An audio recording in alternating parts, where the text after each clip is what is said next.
रामभोला से तुलसीदास बनने तक कुछ ऐसा था सफर। जान प्रभु श्री राम के भक्त के जीवन से जुड़ी खास बातें। श्रावण मास की शुक्ल पक्ष की सप्तमी को तुलसीदास की जयंती मनाई जाती है। इस वर्ष यह जयंती 27 जुलाई यानी सोमवार को मनाई जाएगी।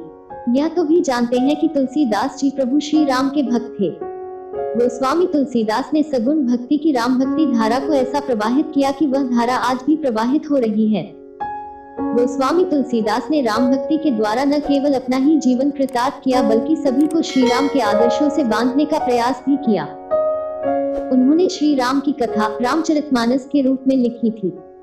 इसके अलावा उन्होंने कवितावली, दोहावली, हनुमान बाहुक, पार्वती मंगल, रामलीला नहचू आदि कई रचनाएं भी की। इस महान कवि की जयंती के मौके पर आइए जानते हैं इनके जीवन से जुड़ी खास बातें। संघर्ष से बचा अस्तित्व। संत तुलसीदास अपनी रचनाओं को माता पिता कहने वाले वे विश्व के प्रथम कवि हैं। माता की मृत्यु और पिता द्वारा अमंगलकारी समझकर त्याग दिए जाने के बाद तुलसी दासी चुनिया पर निर्भर रहे। दासी ने जब उनका साथ छोड़ दिया तो भूख मिटाने के लिए उन्हें घर घर भटकना पड़ा। उस समय उन्हें अशुभ मानकर लोग अपना द्वार बंद कर लेते थे, लेकिन पग पग पर संघर्ष ने ही उनके अस्तित्व को बचाया। कुछ ऐसा था बचपन। तुलसीदास का जन्म संवत 1956 की श्रावण शुक्ल सप्तमी के दिन अभुक्तमूल नक्षत्र में हुआ था। उनके पिता का नाम आत्मा रामदेव व माता का नाम तुलसी था। ऐसा कहा जाता है कि तुलसीदास जन्म के समय रोए नहीं थे, बल्कि उनके मुंह से राम शब्द निकला था।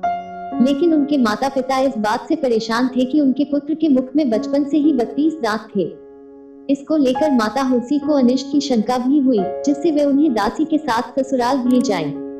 इसके कुछ समय बाद उनका देहांत हो गया। इसके बाद 5 वर्ष की अवस्था तक दासी ने ही पालन पोषण किया। वेद वेदांत का अध्ययन। हालांकि कुछ समय बाद वह भी चल बसी और तुलसी जी अनाथ हो गए थे। इसके बाद संत श्री नरहयानंद जी ने इनका पालन पोषण किया। उन्होंने बालक का नाम रामभोला रखा और अयोध्या आकर उनकी शिक्षा दीक्षा कराई। कहा जाता है कि बालक रामभोला बचपन से ही बुद्धिमान थे। गुरुकुल में उनको हर पाठ बड़ी आसानी से याद हो जाता था। यहाँ से बालक रामभोला काशी चले गए। उन्होंने काशी में 15 वर्ष तक वेद वेदांत का अध्ययन किया। पत्नी प्रेम। जब इनका विवाह हुआ तो इन्हें परिवार मिल गया और यह पत्नी के प्रेम में डूब गए। इनका प्रेम कब आसक्ति में बदल गया स्वयं उन्हें एहसास नहीं हुआ। जिस समय तुलसीदास जी अपनी पत्नी के घर में प्रवेश के लिए दीवार फांदने का प्रयास कर रहे थे, उस समय उन्हें खिड़की से लटकी हुई रस्सी दिखाई दी और उसे ही पकड़कर वे लटक गए और दीवार फांद गए। लेकिन हैरानी की बात यह है कि जिसे तुलसीदास जी ने रस्सी समझ लिया था वह एक सांप था, जिसकी जानकारी उन्हें बाद में हुई। उनके ऐसा करने पर पत्नी काफी क्रोधित हुई। उन्होंने गुस्से में कहा कि मेरी हाड़ मांस की देह से इतना प्रेम करने की बजाय आपने इतना प्रेम राम नाम से किया होता तो जीवन सुधर जाता।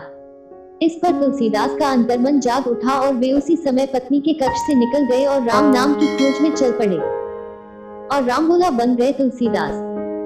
पत्नी ने क्रोध में जो बात कही उसने रामभोला को तुलसीदास बना दिया।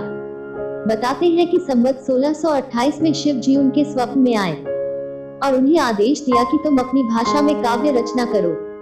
तुलसी उनकी आज्ञा मानकर अयोध्या आ गए। संवत 1631 में तुलसीदास ने रामचरितमानस की रचना शुरू की और 2 वर्ष 7 महीने 26 दिन में ग्रंथ की रचना पूरी हो गई। इस रचना के साथ अमर हो गए।